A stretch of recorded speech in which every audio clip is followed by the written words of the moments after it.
ইন্নাল হামদালিল্লাহ নাহমাদুহু ওয়া নুসাল্লি আলা রাসূলিল কারীম আম্মা বাদ।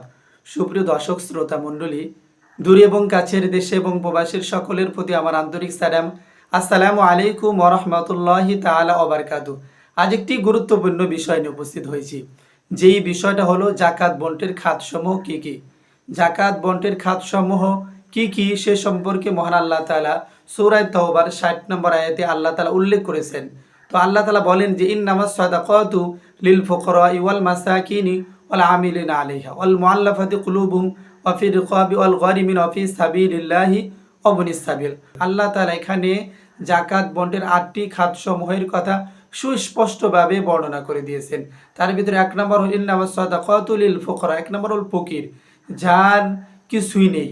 ফকির তো ওই ব্যক্তি যার কিছুই নেই, নিঃস্ব, তাকে জাকাত দেওয়া যাবে। মিসকিন, 2 নম্বরে কথা বলা হয়েছে মিসকিন। মিসকিন যার সম্পদ প্রয়োজনের তুলনায় একেবারেই কম, তাকে জাকাত দেওয়া যাবে। 3 নম্বর হলো জাকাত আদায়কারী, জাকাত সংগ্রহ বন্টনকারী কর্মচারী ব্যক্তিকে। 3 নম্বর হলো কর্মচারী ব্যক্তিকে জাকাত দেওয়া যাবে।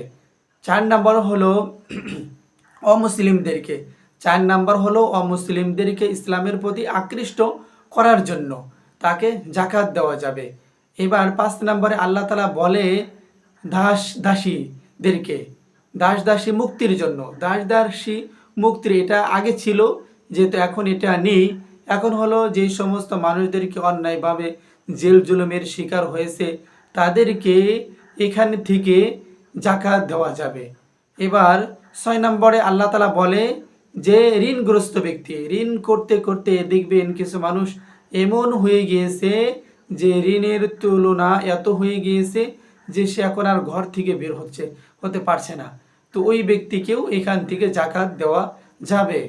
এবার হলো 7 নম্বর আল্লাহ তাআলা এখানে বলতেছেন যে আল্লাহর পথে যেই সমস্ত মুজাহিদগুলো দিন প্রতিষ্ঠার আন্দোলনে সংগ্রাম করে যাচ্ছে, তাদেরকে এই জাকাত দেওয়া যাবে। 8 নম্বর হলো মুসাফির ব্যক্তিকে জাকাত দেওয়া যাবে। মুসাফির ব্যক্তি সে যদি ধনীও হয়, সে যখন মুসাফির অবস্থায় থাকবে, সে অবস্থায় তাকে এই জাকাত দেওয়া যাবে। সুপ্রিয় দর্শক শ্রোতা মণ্ডলী, এই ছিল জাকাত বন্টের 8টি খাতসমূহ।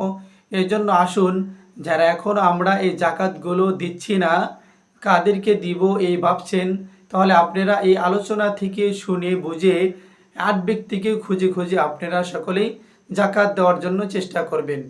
ওমা তৌফিক ইল্লা বিল্লাহ। আসসালামু আলাইকুম ওয়া রাহমাতুল্লাহি ওয়া বারাকাতুহু।